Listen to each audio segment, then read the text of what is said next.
그러니까 이제 네. 자꾸 지켜보고 네. 근데 이게 언제까지 지켜볼 것이냐가 이제 좀 긴가민가 하는 게 그렇죠. 구글 실적 발표 가이던스를 듣고 그 다음에 그렇죠. 취하려나 액션을? 네.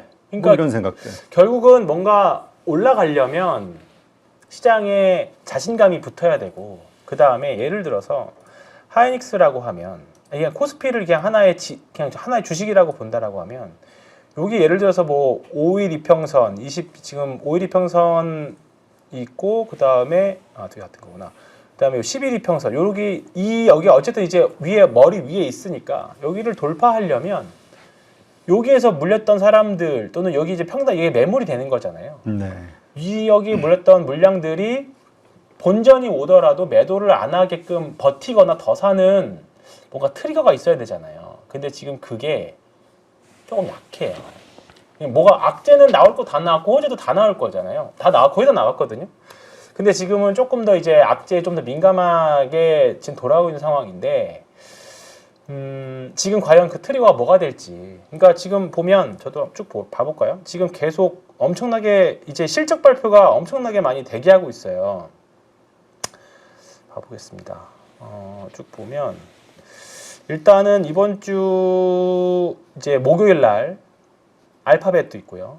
그 다음에 이번 주 금요일 인텔 있고요. 그 다음에 이제 다음 주가 대표적으로 엄청 많죠.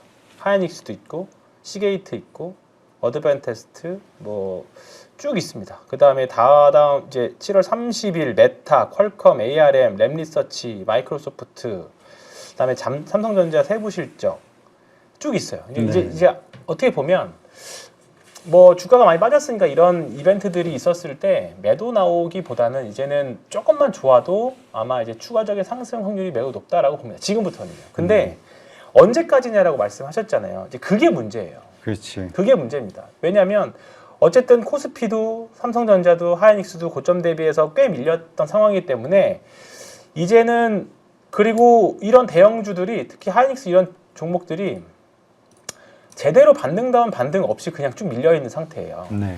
지금 보시면 거의 뭐 잡주처럼 흘러내렸죠. 그냥 통상적으로 이렇게 한 시대를 풍미했던 주식이라고 하면 일정 부분 반등 주고 이렇게 밀리는 케이스들이 많아요. 최소한 하락폭의 30%라도. 근데 지금 그런 과정 없이 그냥 원웨이로 밀렸기 때문에 아마 대반격이 한 번 정도는 저는 있을 거라고 봅니다. 이제 거기서가 문제거든요. 거기서가 문제인데 거기서 비중을 줄일 수 있는 능력이 있느냐 또는 만약에 반등이 나왔는데 다시 300만 원으로 갈 수 있는 뭔가 수급이라던가 여러 가지 신호들이 발표가 되면서 또 그때 대응을 어떻게 하느냐가 문제일 것 같거든요. 지금은 모르는 장세입니다. 그렇죠. 그렇게 보시는 게 맞아요. 예측하는 거 자체가 굉장히 어렵습니다.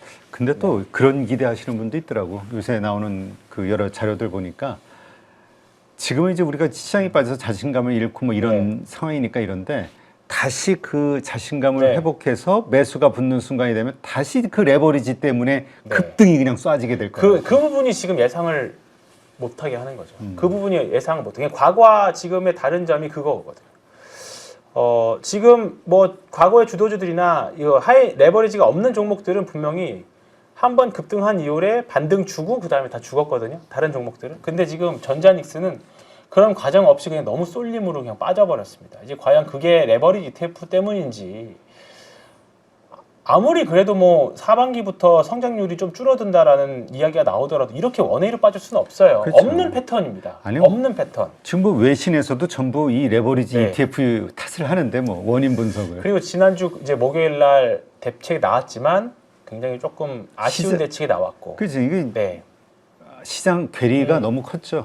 그러니까 이제 물론 이런 제도적인 부분들이라던가 주가 흐름이라던가 이런 부분들이 결국은 저는 과거의 통계치에 수렴할 거라고 봅니다. 수렴할 거라고 보는데 이제 그 가는 가는 기간이라던가 그런 패턴들이 좀 낯설은 거죠.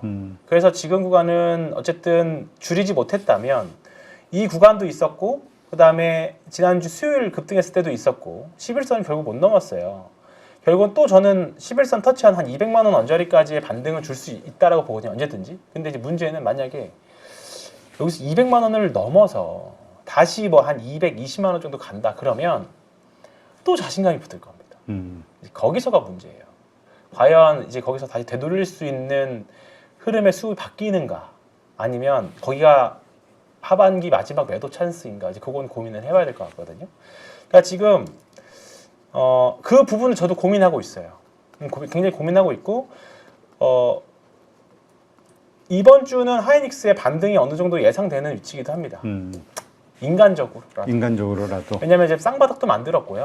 그렇죠. 네, 쌍바닥도 만들었고, 지금 한 번도 제대로 된 반등 없이 밀린 부분들도 좀 있고요. 그리고 지난주에 수요일 날 이제 반등 나왔을 때 물량 소화를 일정 부분 했습니다. 분명히 일정 부분 한 상태고, 신용 잔고도 굉장히 좀 많이 줄어져 있는 상태예요. 그렇기 때문에 지금은 일정 부분 반등이 나올 확률이 매우 높은 위치인데, 이거를 이제 한 방에 원샷으로 들어가시기보다는 분할 매수 영역으로 대응해야 되는 거고, 그리고 다시나 이거 원금 300만 원 될 때까지 기다리겠다, 이런 관점은 아닙니다. 반등 주면 조금 줄이시면서 현금을 계속 쭉 꾸준하게 내 잔고에 있으셔야 돼요. 네. 그렇지 않으면, 그러니까 팔고 더 올라가면 어떡해요? 라고 질문 물어보시면 저 할 말 없습니다. 팔고 더 올라가면 그 다음에 대응하는 거지. 그치. 팔고 물렸을 때는 그럼 어떻게 할까? 팔고 물리면 더 이상 답이 없어요. 왜냐하면 아마 남은 현금을 다 투입하셨을 거기 때문에 팔고 물린다 그러면 진짜 말 그대로 이제 기도만 해야 돼요. 올라갈 때까지. 근데 기간이, 이게 뭐 지금이야 이렇게 됐지만 2분기 지금 2분기 실적 발표하고 나서 주가가 안 오른다. 그러면 옆으로 계속 횡보할 거 아니에요. 오르락내리락. 그러면 그 사이에 새로운 주도주가 나타났을 때 우리가 새롭게 탈지를 못해요. 지금이야 뭐 반도체만 보인다고 하지만 소부장들이 과연 또 올라갈 수도 있는 가능성이 있는 거고, 그리고 또 새로운 3의 주도주가 나올 수도 있는 상황인데, 지금 그랬을 경우에 대응이 전혀 안 된다는 거죠. 항상 이게 주도주의 생로병사를 보면 우리가 2021년, 2022년 때도 그랬던 것처럼 전기 2차 전지 이후에 새로운 주도주가 분명히 소비재들을 좀 분명히 나왔잖아요. 삼양식품이나 파마리서치나. 근데 그때 그 종목이 없었는 분들은 2년 동안 2, 3년 동안 엄청 고생하셨다가 이제 올라온 건데, 만약에 여기서 또 물린다 그러면 안 됩니다. 그렇기 때문에 지금은 현금을 일정 부분 가져가시면서 단기 매매와 트레이딩하고 투자를 같이 병행하셔야 되는 구간이라고 봅니다. 근데 일단은 그거는 반등 나오거나 생각하자. 그렇죠. 네. 근데 이제 반등이 나올 수 있냐라는 측면으로 갔을 때 결국은 펀더멘털. 네. 지금 주가가 실적은 좋고 주가는 맞아요. 지금 네. 너무 싼 거 아니냐. 맞아요. 지금 네. 이 얘기거든요. 그래서 그럼 왜 이렇게 빠지냐? 이게 뭐 금리 인상에 대한 시장의 어떤 두려움이 적용되는 거냐? 아니면 하이퍼스케일러 빅테크 기업들의 이 빚내서 투자하는 이것에 대한 뭔가 부정적인 어떤 이슈가 만들어지는 거냐? 뭐 지금 시장이 고민하고 있는 거죠. 저는 지금 미국 같은 경우에는 지금 순환매 나오고 있잖아요. 어쨌든 하이퍼스케일러들이 더 올라가고 있고 메모리 주식들이 내려오니까 이동을 해요. 근데 우리나라는 쏠림이 있던 부분들이 지금 갈 데가 없잖아요. 그러니까 지금은 저는 한 70%는 ETF 영향이 크다라고 봅니다. 네, 수급 영향이 일단 크고요. 그래서 근데 지난주에 제도적인 부분이 나오던가 아니면 시간적인 부분으로 해결을 하던가 했는데, 제도적인 부분이 나왔지만 너무 약하고 또 일부분은 11월부터 또 시행하잖아요. 그렇죠. 결국은 우리 시장이 당분간에 추가적인 제도적인 보완이 없다면 그냥 투자자들이 지금 몸으로 다 떠안고 가야 되는 상황이 돼버렸어요. 어떻게 보면 지금 우리나라 시장이 외통수에 빠져버린 걸 수도 있습니다. 그러니까 지금은 섣불리 지금 종목 싼 거 다 알아요. 전혀 싸죠. 하이닉스 싸요. 싼데 그러면 그렇게 좋은데 왜 안 올라라는 질문을 드렸을 때 왜냐라고 생각해 봤을 때 왜일까? 없어요. 사실 없습니다. 결국은 우리 내부 문제예요. 이거는 너무 과합니다. 그리고 우리나라 수급 문제가 우리나라 그 주식이 다른 나라 영향도 지금 미치는 상황이기 때문에 지금은 꼬인 수급들의 문제가 굉장히 큽니다. 근데 이제 그거를 제가 왜 그렇게 생각을 하냐면, 요즘 외국인들이 지금 야금야금 모아가고 있잖아요. 지수도 그렇고 종목도 그렇고.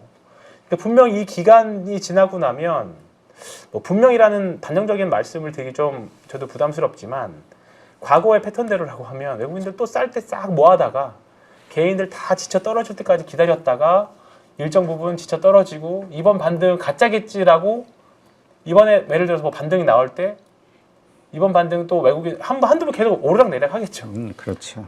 네, 이번 반등 또 가짜겠지라고 생각했을 때 외국인들이 제대로 올립니다. 근데 그때가 사실 단기간은 사실은 아닐 것 같아요. 단기간에 일어날 수 있는 일은 아닌 것 같습니다. 네.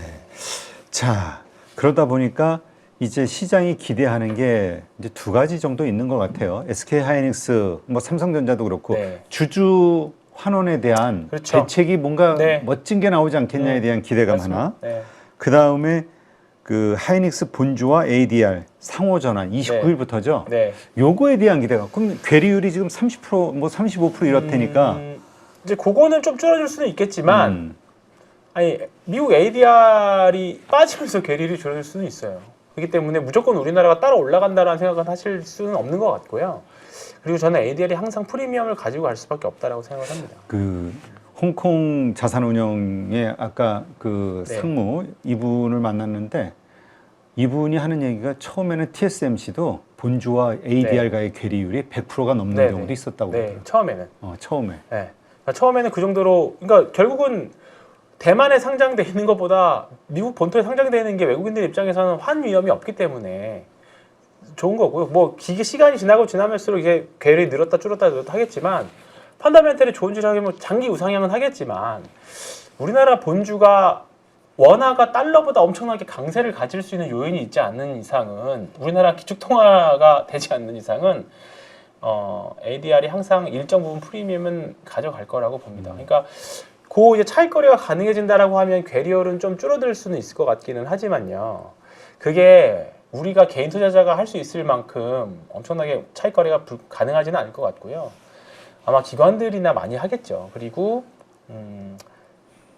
하이닉스가 본주가 급등해가지고 ADR을 따라가는 게 아니라 이제 천천히 이제 위에서 내려오면서 맞춰줄 수도 있는 거기 때문에 사실 처음에 계속 나왔을 때 당연히 올라가야 된다 그 이슈가 사실 저는 조금 말씀은 안 드렸지만 이게 맞나 싶긴 했었거든요. 근데 어쨌든 지금 그런 상황이니까 이제 앞으로가 중요하잖아요. 결국은 좋은 주식이라고 하면 ADR이 됐든 우리나라 닉스 본주가 됐든 같이 올라가긴 할 거예요. 근데 네. 그 시간까지는 지금은 시간이 좀 필요하다. 네, 그 말씀 그러니까 좀 드리겠습니다. 지금 정리를 하면은 가지고 있는 분들 입장에서는 이제 버텨야 되는 구간이고, 그렇죠. 네. 그러나 반등이 나온다고 했을 때에는 그때를 매도 시기로 일단은 정리하는 시기로 삼아야 된다. 일단은 레버리지나 신용 물량 이겠죠. 본주는 뭐 앞으로 10년, 20년 버틸 수 있잖아요. 근데 특히 레버리지는 이제 길게 가면 무조건 지금 2달만 해도 지금 안 된다는 걸 알았잖아요. 이런 변동성 장애는. 그렇기 때문에 레버리지는 어떻게든 줄이시는 게 나아요. 차라리 신용은 본주랑 같고 내가 이자만 내고 신용 비율만 맞춰줄 수 있다면 버틸 수 있어요. 근데 레버리지는 똑같은 기간을 가면 인버스가 됐든 레버리지가 됐든 녹습니다. 네, 정말 단기로 쓰이는 거기 때문에 이제 그래서 제가 시간이 필요하다는 게 요 시간이 지나면 지날수록 이제 아마 투자자들이 매도할 만큼 매도하고 하면서 시장이 이제 레버리지가 본주를 흔드는 그런 과정이 좀 줄어들 거라고 봐요. 근데 지금 이 부분을 좀 제도적인 걸로 우리가 시간을 앞당길 걸로 생각을 했는데 지금 그러지 못해버린 거죠. 그래서 좀 아쉽다. 네. 시간이 좀 필요하다. 네, 말씀드리겠습니다. 네, 알겠습니다. 참고하시고요.